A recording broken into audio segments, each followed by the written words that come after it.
Okay, a few people have asked if I can show how to play the essentially rhythm guitar, the chords for Strangers in the Wind.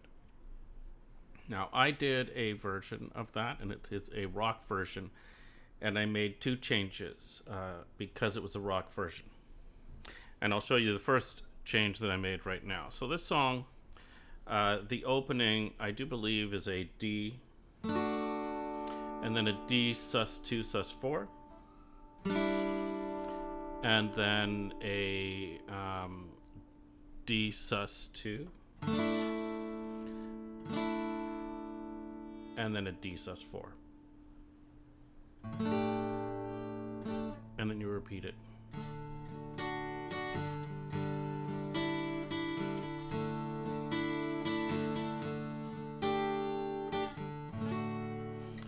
Now, I changed that because I was trying to create a big rock sound, like a stadium. And it was a nice, relaxing way to play the song. But when you're blasting out chords, I still go back and forth and think, did I do the right thing or did I do the wrong thing? Every time I record everything, there's always something that's like, I shouldn't have done that or I should have, who knows, you know. But the way I played it was.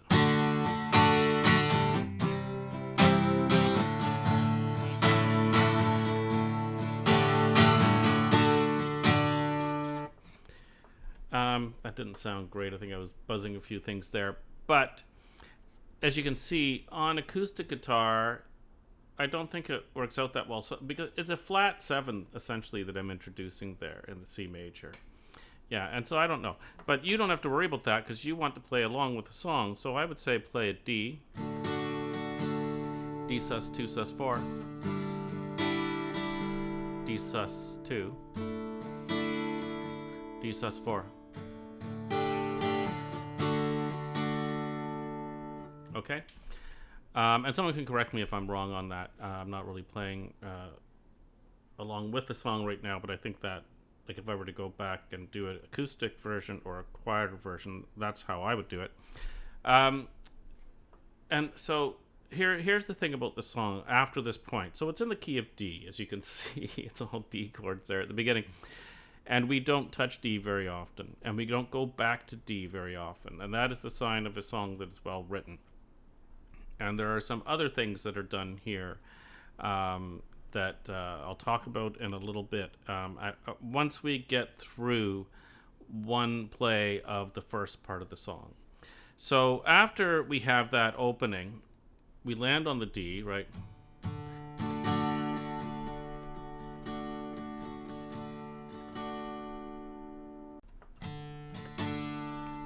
And I'll just try to hum along. So I just want to show you, first, I guess I should show all the chords. Now, I may name the chords, just say B and E and D and G and A. But you should know, let's talk about whether they're major and minor, right? So we have D, we have G major, we have B minor, we have A major, we have F sharp minor,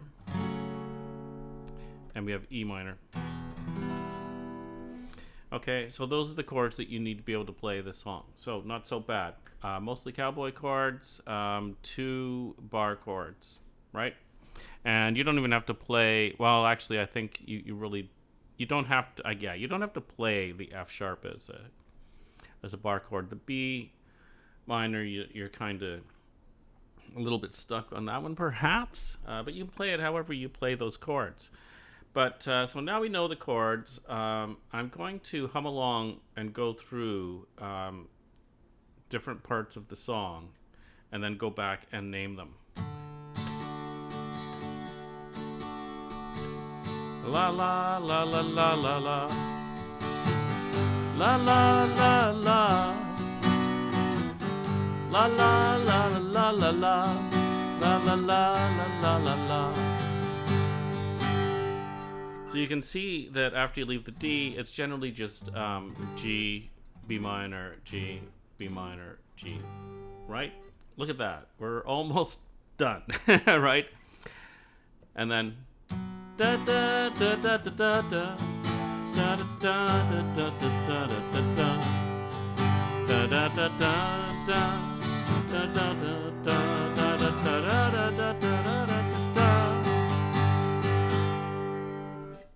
Right, so that is a B minor, A, G.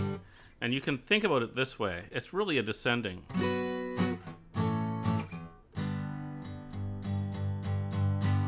And the first time you do that, there's a nice complexity that's added into the song. We go back to D.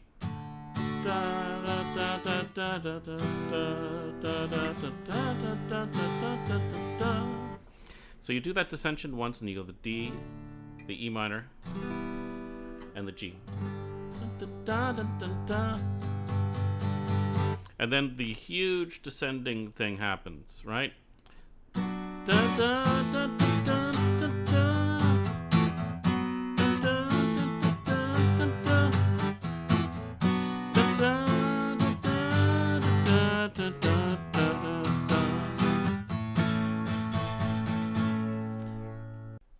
Okay, so what you just heard there, though, at the end with that A, that is the 5 chord in D. D, E, F, G, A. And it wants to go back to D. But what Eric does here, this is called a deceptive cadence, where you land very heavily on the 5 chord, and then instead of going to the 1, you go somewhere else, and he ends back at G. So let's try and do this again. These descending, and then we descend all the way down to E and go to A.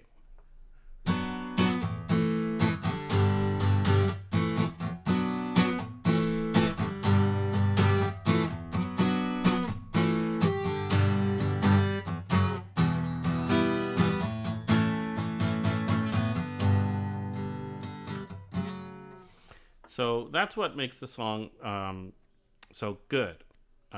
Things like a deceptive cadence, things like we're not hanging around the D all the time.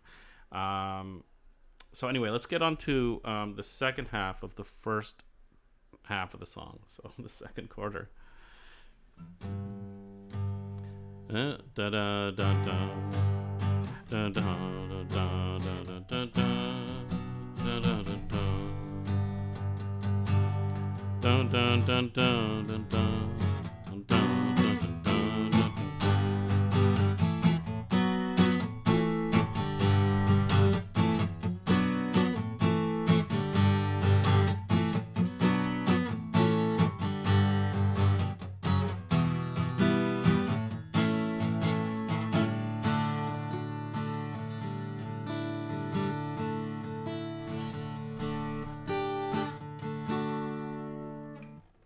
So you can see the second time that he does that, he does, after doing the full descension down to E minor and then hitting the A major, he does go to D. And that is the only cadence in the entire song. There is one authentic cadence from 5 to 1 that marks the middle of the song. And the second time you play, that beginning part, you only play it once, right?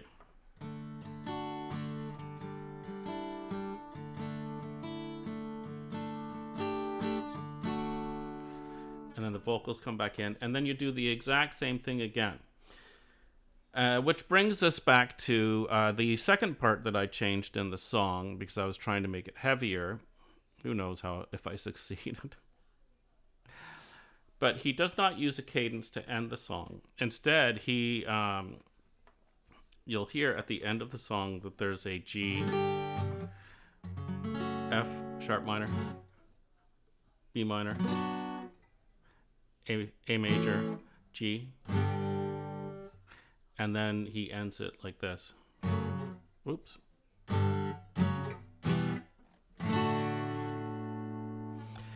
And so, like, going from the E minor to the D to end the song is not a cadence, right? So he descends into the D at the end, and he does not provide a cadence. me at the end, I went and used the cadence and went back to that original thing that I had also changed, where I was using D, C, D sus2, D sus4. Whatever. you know. But this is the point about the song, that this is, first of all, he's writing melodies very well over top of all the chords. That's number one. Number two, he's not relying on simple cadences. I mean, rock and roll is kind of based on the entire cadence, that you're always hitting that 5-1, right? And the 4 is in there a lot, right? The 4, the 5, and 1. He's not doing that. He's not relying on the cadence. He has deceptive cadences where you think that he's going to lead back to the D, but instead he develops the song further. And the only time he does that cadence is when he is marking the end of the first half of the song, essentially. And then he does the same thing again, but instead of marking the end of the song with a cadence, he descends to the D chord. So that's really the mysteries unlocked, other than how the hell do you write a good melody? Don't ask me, I'm the rock guy. But that's essentially how the song works. And I hope no one is offended with the, those are pretty major changes I made. Throwing the C in there and adding a cadence at the end kind of breaks what he's got going on there. But I just kind of felt for rock, it was a little bit of a different thing. But this is the thing. I only changed those two things.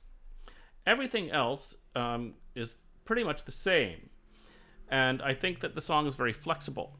And I'd love to hear someone else play it. And I'd like to hear like acoustic versions of it and stuff like that.